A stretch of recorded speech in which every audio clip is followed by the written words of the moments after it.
Good afternoon, ladies and gentlemen. Alex StarCraft here, bringing you guys the final replay from this TLO replay pack. In the top right-hand corner, it is the one and only, the LiquidTLO. He is the red Zerg player.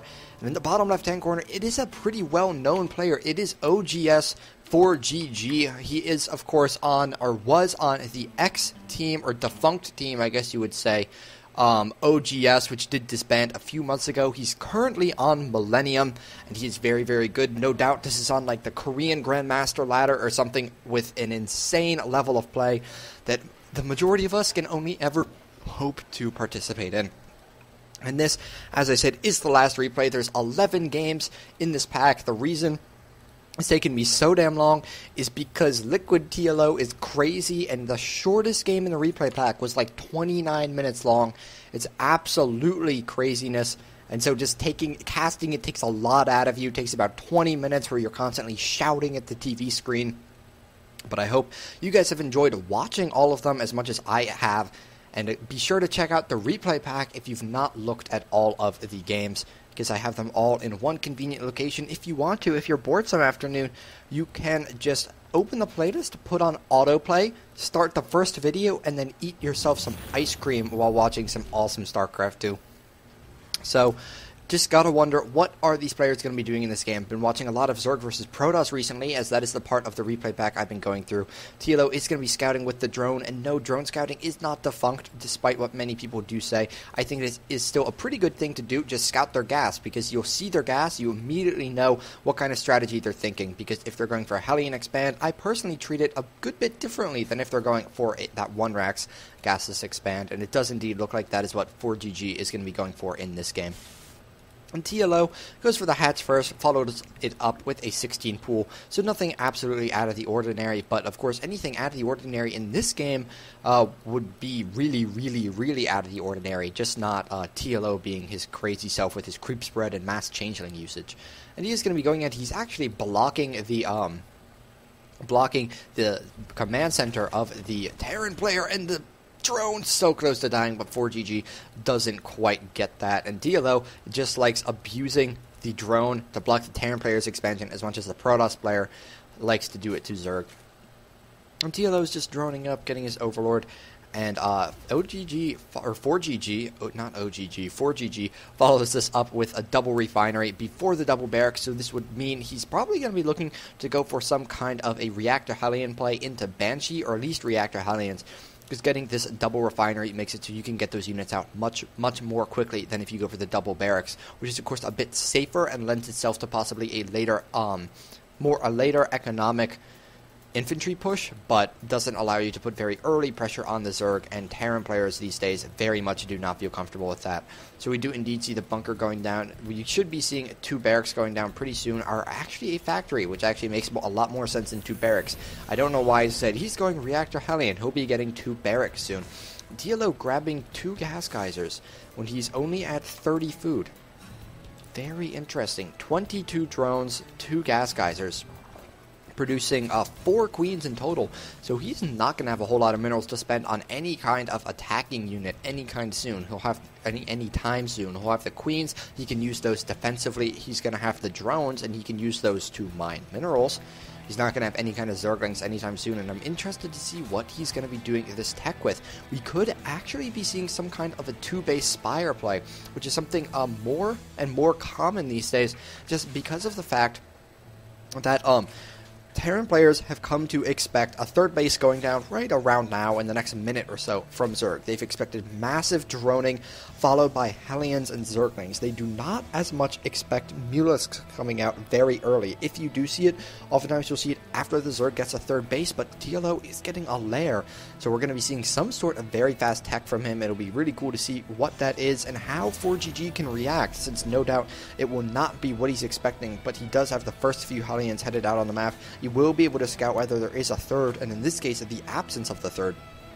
We'll not be able to see the tech, but we do see he's getting a starport, swapping it off with the tech lab, so that is going to be a Banshee with the cloak. So he is going to be able to maybe get some scouting off with that deny creep. That is probably his primary objective. But TLO, since he's only going for the 4 queens, it's not going for that absolutely insane creep spread that you see the players do with the 6 queen opener. Note 1, 2, 3, 4. Sometimes you'll see players with 6, so it's 1 on each hatchery, and then 6 to spread creep, or 4 to spread creep. And at that point, the creep would be like here already. It is absolute craziness. But 4GG does see that there is no third. He's going to be headed in here. TLO, his queens are out of position, so the Hellions are going to be getting in. They could get some good shots off. The drones are going to be surrounding, and oh my god, those were some very nice shots getting off from 4GG, and this is what I'm talking about. When Terran players say that, oh, because of the queen range increase, Terran can't do anything anymore. If the Zerg's queens are not sitting right here, you can run by them. You can run by them, trust me. Because they don't actually do that much damage. We just saw it happen. 4GG killed 15 workers for 4 Hellions. Now, following it up with these Hellions, maybe not the smartest thing, but you do see he's lost significantly less than his opponent. And TLO is down even with his opponent on workers, but there is a Spire on the way. There's going to be a Banshee following this up, and that'll be annoying. But the Spire, the Mutas will, of course, help TLO clean that up.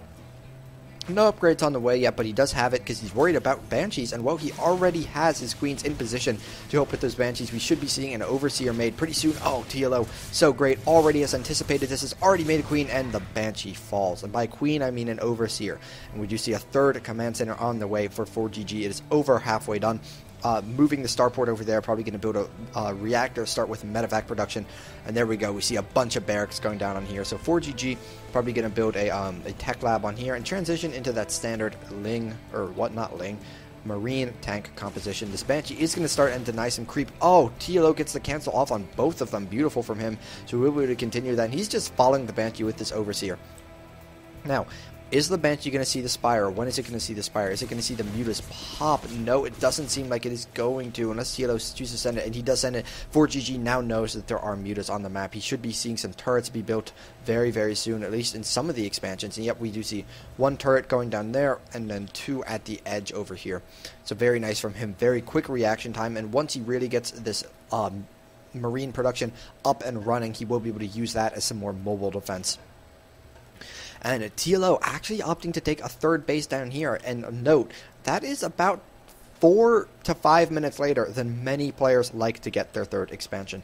And 4GG is probably not going to be scouting over there because, well, Zergs don't get their third expansion there just because of the fact that just running around here is a lot more difficult to defend versus running just over here and then running right down here. But LiquidTLO does have his Mutas over in his opponent's base, or I should say near his opponent's base. He's going to be looking to do some pressure. There's a bit of a hole between the missile turrets right here, but other than that, he's not going to be able to get in without flying over one of the missile turrets. Quite a few, a little bit of a nice depot farm building back there.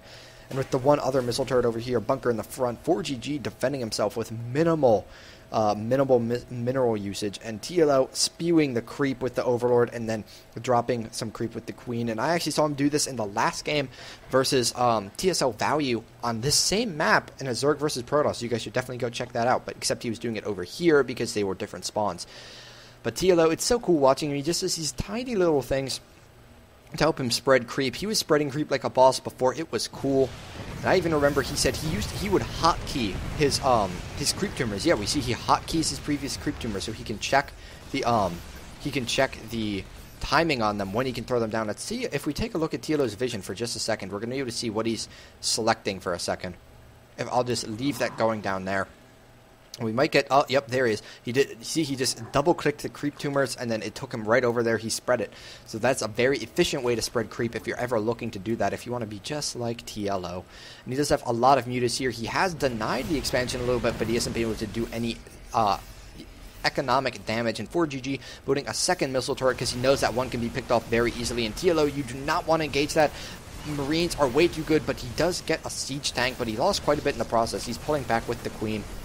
And he's lost a lot more than his opponent. 4GG does get the scan off. He gets this creep tumor. And this thing should be able to land in, well, about 10 seconds. Even though it'll take 60 seconds for all of the creep to retreat, he only needs to get that one little bit right there. So we do see the upgrades. That is a huge part of the game. Armory is complete. He is getting the +1 vehicle weapons. On top of that, we see 2-2 on the way for 4GG. What is LiquidTLO doing? He has +1 melee attacks. Doesn't even have +1 ground carapace started, so that is not going to be in his favor later on. But he is going to be getting banelings and, actually getting +2 flyer attacks already. So he's really going to be looking on those Mutas and possibly banelings to help him out as the game proceeds. And also, having a better economy than his opponent thinks he does. It's another pretty big deal. As far as he knows, his opponent's still on 2 bases. So we do see another factory being added on by 4GG, as well as another command center, which is already completed. But have fun grabbing the third 4GG because, well, there's a lot of creep right there. Or I think there is. Wait, why isn't there any vision right there? Okay, I guess because, like, this is kind of weird to me because it's like, since neither LiquidTLO nor 4GG has sight there, we don't know whether there's creep there either. But looks like TLO is going to be spreading it back over there anyway. And he does have his Mutas back here. Take note of that since they could run in, see if they can do any damage. But 4GG does have Marines already in position. That missile turret is going to be denied for a second, but 4GG very on top of all that. There is going to be the cloaked Banshee flying over, and he's going to check expansion timings. But again, the question is going to be, did he check that expansion timing? The Mutas are going to be flying over now, see if they can do any damage, but he cannot pick off any of these siege tanks because, well, the Marines are just way too close to them for comfort. And we do see Thors coming onto the field to help deal with those Mutas, help deal with some damage, and really, more than anything, tank some damage when their engagement does come down. There was a Banshee here, killed maybe it looked like 3 or 4 drones, but nothing insane. TLO killing many more workers in this game, and he has an infestation pit with pathogen glands. He does have a hive on the way as well. So, Mainling's on the way. Might try and do some kind of a bust to see if he can do any kind of big damage, but 4GG is going to be running over here, and he is going to be killing off a lot of the creep tumors. He is going to see the banelings coming in, and so he's going to maybe try and pick those off, but now he's going to know he's going to get into that splitting mindset. At the same time, the Mutas over here are going to be doing a lot of damage, picking off a few Marines, getting maybe a few workers, push it up to 23 guys killed.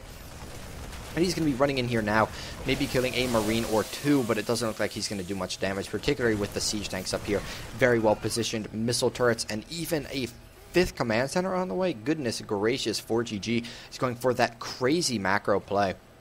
And TLO, though, he has 3 infestors on the way right now. Doesn't quite have the gas to spare, but also probably wants to save it for something like Ultras, or we might see Broodlords. Mutas are running in. I actually wouldn't be surprised to see Broodlords, considering his upgrades aren't that good. He already has the air upgrades, and he already has the Spire, so it makes everything much easier on him. The Mutas are just doing as much damage as they can, engaging directly with the Marines.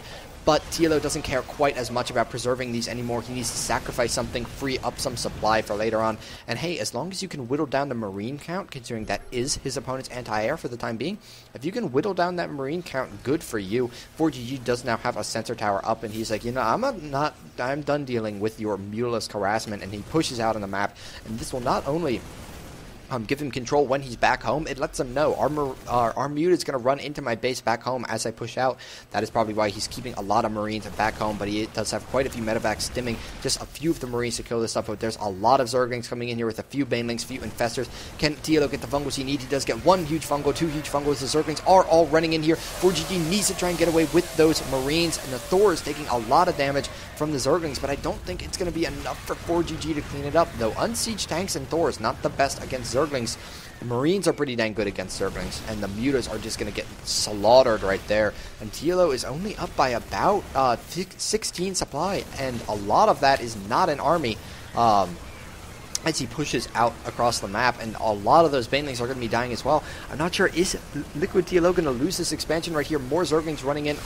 Infestor is here. Banelings coming in from the backside, and there are Zerglings engaging the army back here as well. But 4GG still has the units here. He still has a bunch of medevacs with a lot of energy sitting up there. It would be a shame if he did get those fungled and killed. And at the same time, he is trying to land this expansion, though the creep is denying it, as are the Zerglings and Banelings. And it looks like 4GG is going to be able to kill this expansion.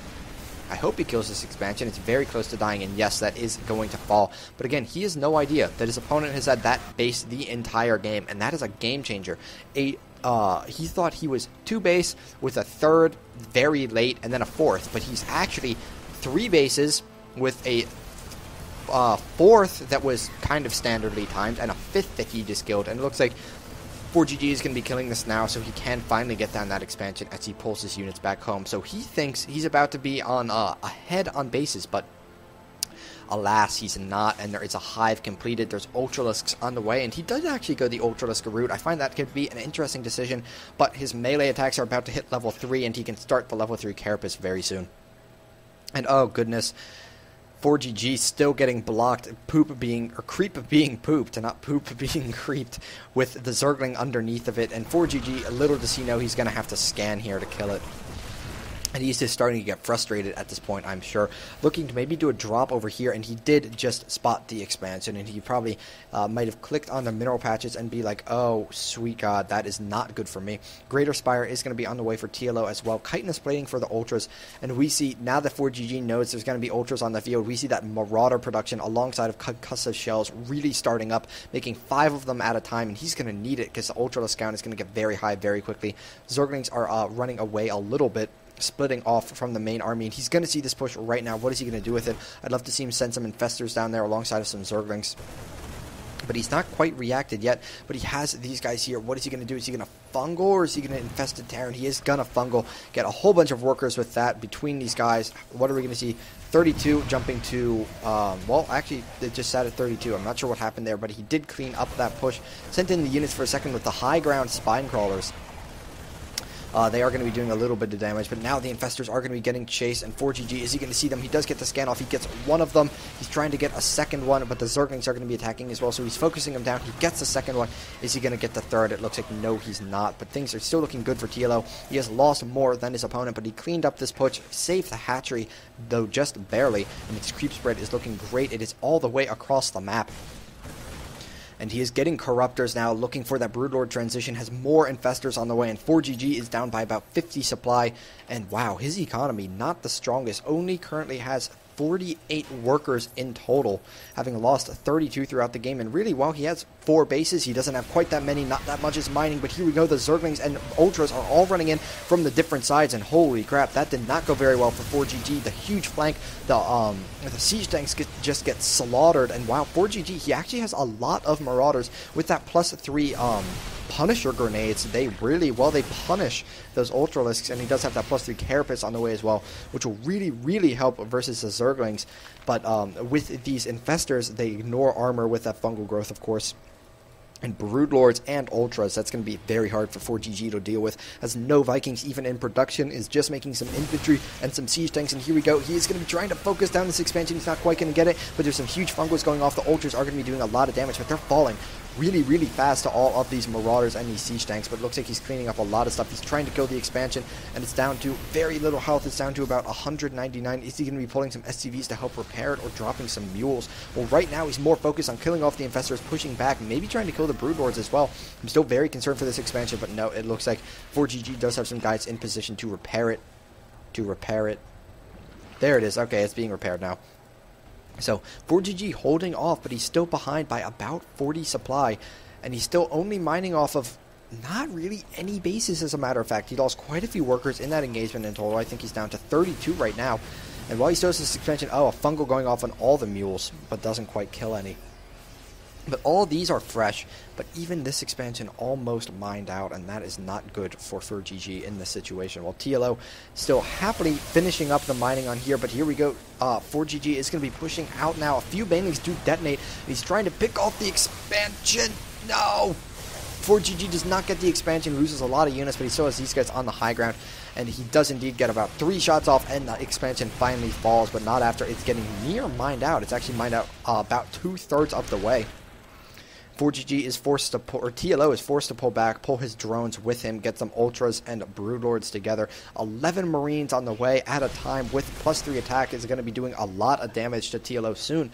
And 4GG, with that attack, significantly close the supply gap. He's now only behind by 20, and that is really, really good for him.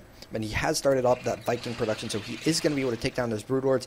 Changelings are dying in mass somewhere. I don't know where, but TLO is making so many of them in all of these games. He's crazy. And Infested Terran also being thrown down. Don't think they killed any workers. No, they did not. So that was unfortunately just a little bit of a waste of energy. But we do see more Broodlords being made. There are Corruptors on the field as well to help with those Vikings. And is 4GG going to be able to do the damage he needs to slow down his opponent right now? He is ahead in army supply, as a matter of fact, but he's so far behind in the economy. I don't know if he's going to be able to make it happen. He's pushing forward with a lot of units now, killing a bunch of the creep. And TLO is going to be forced to engage, actually, without any Infestors at all. He does have one and gets off a pretty good fungal. The Ultras are dying pretty quickly, as are all of the Zerglings, and the Broodlords are going to be forced to retreat. Is TLO going to be able to get under them? But his Marine count, or at least up at the front, is pretty low. It's falling very fast. He's only got about 10 of them right now. And with those Broodlords firing upon the Marines, they're going to die very quickly. And I don't think he's going to have what he needs to clean it up for the time being. He does have one Viking in there currently, but TLO can just make some Corruptors, make some Infestors, and kill that. But now, 4GG is pushing deep into TLO's territory, and he might be overextending a bit. He might want to try and kill the 4th, but I'm not sure how much big of a difference that's going to be, and that is the problem. If you overextend versus a Zerg, they will fungal you. You cannot retreat very efficiently, and he is going to be getting this expansion. 4GG, ow! Good transfusions going down from TLO, and 4GG, oh god, he is going to get the expansion, but not before losing every single one of his units. He's attacking with his Vikings, but the Queens from TLO are something else. TLO Queens are like a different tier of unit than a normal player's Queens, and TLO this whole time, he lost 2 base. He took another one in the top left corner of the map, which again, 4GG has no idea about, and probably won't for some time. And 4GG is happily mining away on his minerals, and God knows he doesn't need any gas. And he is just trying to get off more expansions, trying to stay in the game. When he was forced to kill that expansion or overextend so much to kill that expansion, he lost a lot in army supply. So he's not only way behind in worker supply, he's behind in army supply. The Zerglings are going to be running in. The Broodlords are going to be attacking as well. TLO does have some Queens in here, so he can get some transfuses off, gets a huge fungal. The Ultras are going to be doing a lot of damage right here. And there are Zerglings that kill every single worker at that expansion. I'm not sure whether they were all mules or how much mining time they had left. But regardless, that cannot be good for 4GG. We see his income is about a third of TLO's. Although it is higher in the gas, TLO really just needs minerals right now since he's trying to get so many Zerglings to support his army. And he does have the burrowed Zerglings still here, burrowed Infestors running behind the mineral line. Very sorry about that. I might mute that out if at all possible. But the Banelings and Ultras are going to be running in right now, and the Broodlords behind them, Overlords as well, and these are going to be doing a lot of damage. 4GG has fallen to about 75 supply right now, and I'm not sure whether that is going to work out for him. He's desperately microing those units back, but that expansion falls, and that was really his last mining expansion. And TLO is going to be retreating again. These 3/3 units are so powerful, and he doesn't quite have the Zergling support he needs. And nor does he have +3 attack. But my god, as soon as the medevacs run out of energy, there's going to be nothing left for 4GG. And I think TLO is going to be taking the last game in this replay pack, or at least the last game that I cast in this replay pack, and going out with a bang, taking this game. The Queens are going to be falling, and that's going to be a big difference since the Queens really do a lot of healing to these Ultras, to these Broodlords. But it doesn't matter. So do the medevacs, and they're rapidly running out of energy. 4GG microing his heart out. He has about 200 APM right now, but so does TLO, and TLO just dancing forward and backwards, knowing the Broodlings can engage and do so much damage, and this army is just getting constantly weaker and weaker. You see so many of them are in the red. SCVs being pulled off the line. They're going to need to attack as well, try and buffer some damage, but now the Broodlords are here, and they're doing so much damage. The Ultras are dying, but the army for 4GG are dying even faster. Some Banelings connect. He's down to 23 supply. And TLO is still at 150. We do see some mules dropping, but Broodlings are in the expansion. And unfortunately, I think that's about it for 4GG. It's just a matter of time until he goes ahead and GG's. And there we go. OGS for GGGG's. And that, ladies and gentlemen, concludes my casting of the TLO replay pack. He's such a baller. I recommend every single one of these games to you. Be sure to check out the playlist that is pointing out on the bottom of the screen right now, right around here. Watch, subscribe, like, tweet at me at AlexStarcraft if you have any requests or questions or even coaching or anything cool like that. And have a wonderful afternoon, ladies and gentlemen. Thanks for watching. Thanks so much for supporting me.